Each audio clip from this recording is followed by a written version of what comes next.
एक बार एक छोटी सी बच्ची हाथ में मिट्टी की गुल्लक लेकर के भागती हुई एक दवाइयों की दुकान पर गई। वो काफी देर तक वहां पर खड़ी रही, लेकिन दुकानदार का ध्यान उसकी तरफ नहीं गया क्योंकि और भी बहुत सारे लोग खड़े हुए थे।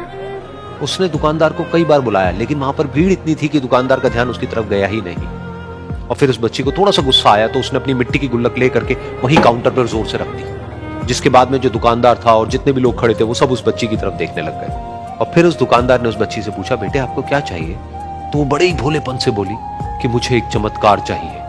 ये सुनकर के दुकानदार को कुछ समझ नहीं आया, ना ही वहां पर जो लोग थे उनको कुछ समझ में आया, और सब उसकी तरफ देखने लग गए। फिर दुकानदार ने बोला, बेटे चमत्कार तो यहाँ पर नहीं मिलता है। तो बच्ची को लगा कि वो उससे झूठ बोल रहा है, तो बच्ची ने कहा कि मेरी गुल्लक में बहुत पैसे हैं, आप बताओ आपको कितने पैसे चाहिए, लेकिन मैं आज यहाँ से चमत्कार लेकर के ही जाऊंगी। तो वहीं काउंटर पे एक और आदमी खड़ा था, उसने उस बच्ची से पूछा कि बेटे क्यों चाहिए तुमको चमत्कार? तब उस बच्ची ने अपनी कहानी बताई कि अभी कुछ दिन पहले मेरे भाई के सर में बहुत तेज दर्द हुआ, तो मेरे पापा मम्मी उसको हॉस्पिटल ले गए। उसके बाद कई दिन तक मेरा भाई घर नहीं आया। तो मैंने कई बार अपने पापा से पूछा, लेकिन उन्होंने मुझे कुछ नहीं बताया। उन्होंने बार बार यही कहा कि वो आ जाएगा, वो कल आ जाएगा, वो कल आ जाएगा, लेकिन वो आ ही नहीं रहा था। तो मैंने देखा कि मम्मी रो रही है, और पापा मम्मी को कह रहे थे कि उसकी दवाइयों के लिए और उसके इलाज के लिए जितने पैसे चाहिए उतने मेरे पास में नहीं है, अब उसको कोई चमत्कार ही बचा सकता है।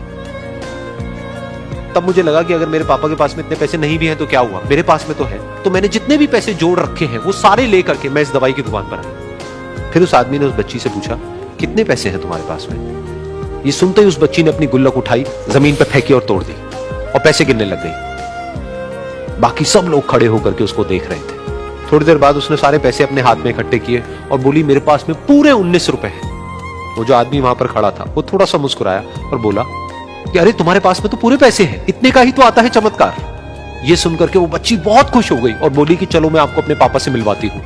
बाद में पता लगा कि वो आदमी कोई आम आदमी नहीं था, बल्कि एक बहुत बड़ा न्यूरोसर्जन था, और उसने सिर्फ 19 रुपए में उसके भाई की सर्जरी करी, और कुछ ही दिन बाद वो ठीक होकर के घर वापस आ गया। फिर कुछ दिन बाद वो बच्ची, उसका भाई, उसके पापा, उसकी मम्मी चारों एक साथ बैठे हुए थे और बात कर रहे थे। तो उसकी मम्मी ने उसके पापा से पूछा कि अब तो बता दो ये चमत्कार आपने किया कैसे? तो उन्होंने अपनी बेटी की तरफ देखा और बोले, ये चमत्कार मैंने नहीं, इसने किया है।